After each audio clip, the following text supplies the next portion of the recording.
ఓం శ్రీ గురుభ్యో నమః.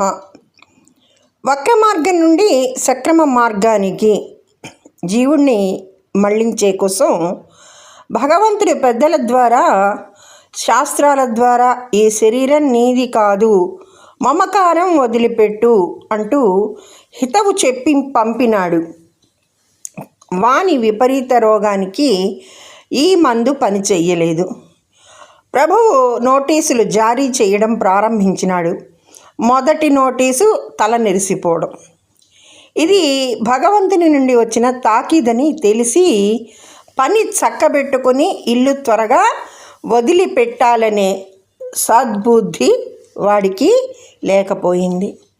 తెల్ల వెంట్రుకలను నల్ల చేసే ముందు కలకత్తా నుంచి తెప్పించి వేసి పూసి సతమతమైనాడు. మొదటి తాకీదు బొట్ట తాకలా అయ్యేసరికి పళ్ళు ఊడిపోవడం. రెండవ నోటీసు డెంటిస్టుతో దంతాలు కట్టించుకున్నాడు. చూపులు తగ్గిపోవడం అనే మూడవ నోటీసు జారీ అయింది. దాన్ని బుట్ట దాఖలా చేసి అద్దాల జోడు తగిలించుకొని కులికాడు. ఎక్కడికి తెలివి రాకపోయేసరికి మృత్యు అనే వారంటు వచ్చింది. అప్పుడు కూడా శరీరం పైన తన హక్కును స్థాపించుకోవాలని మూర్ఖ జీవుని తాపత్రయం. ఎన్ని తంటాలు పడితేనేంటి, తనది కాని వస్తువు తనకు దక్కుతుందా అని దురాశ మాత్రం వదలదు. అరే, ధృతరాష్ట్రుడంటే మరెక్కడున్నాడు? మనం ధృతరాష్ట్రులం అవునో కాదో ఆత్మ పరీక్ష చేసుకోండి. అంతర్యామి పరమాత్మను అడిగి తెలుసుకోండి. ఇది భగవద్గీత ప్రథమాధ్యాయం. పేరు అర్జున విషాదయోగం. ధృతరాష్ట్ర ఉవాచ. ధృతరాష్ట్రుని ప్రసంగంతో ప్రారంభమైంది. ధర్మక్షేత్రే కురుక్షేత్రే, ఇది ప్రారంభం.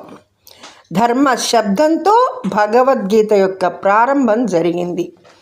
ధర్మము భగవంతుని వాచకము, ధర్మము భగవంతుని స్వరూపము. భగవద్గీత ప్రారంభం మంగళాచరణం లేకనే జరిగిందని కొందరు. భగవద్గీత మహాభారతాంతర్గత కాబట్టి మహాభారత ప్రారంభంలో చేయబడిన మంగళాచరణమే ఈ భగవద్గీతకు కూడా అన్వయిస్తుందని సమాధానం చెప్పుకుని కొందరు సంతృప్తి పొందుతారు.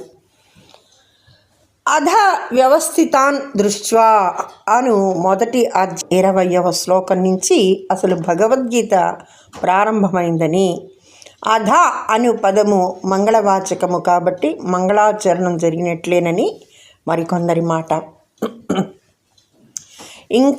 ఇంత తికమకలతో పని లేదు. ధర్మశబ్దం భగవద్వాచకం కాబట్టే ధర్మక్షేత్రే అని ప్రారంభించబడిన భగవద్గీత మంగళాచరణ పూర్వకంగానే ప్రారంభించబడిందని అంటూ గ్రహిస్తే చాలు.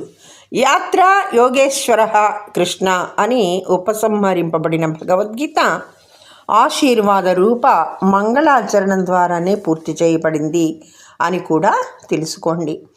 లౌకిక కార్యం కానీగాక, పారలౌకిక కార్యం కానీగాక, పారమార్థిక కార్యం కానీగాక, ఏ కార్యాన్ని ప్రారంభిస్తున్నప్పటికీ కార్యప్రారంభంలో మంగళాచరణం చేయుట భారతీయులకు అనాది నుండి వచ్చిన శిష్టాచార సంప్రదాయ పద్ధతి. తన ఊరు విడిచి పొరుగురికి ప్రయాణమైనప్పుడు యశివో నామరూపాభ్యాం అని కానీ మరే మంగళ శ్లోకం కానీ చెప్పుకునే ముందుకు అడుగు వేస్తున్నాడు. బస్సును తీరా నడపబోతూ డ్రైవరు చక్రంపై చెయ్యి వేసి నమస్కరించి సాగిస్తున్నాడు. టెంకాయతో పనిబడి పెరటిలోని చెట్టు ఎక్కమని నీ నౌకరికి చెప్తే వాడు కూడా నిరక్షర కుక్షి కానీ కాక చెట్టుని తాకి నమస్కరించి ఎక్కడం మనం చూస్తున్నాం. ఈ అలవాటు ఏ స్కూల్లోనో ఏ ట్రైనింగ్లోనో పొందితే వచ్చింది కాదు.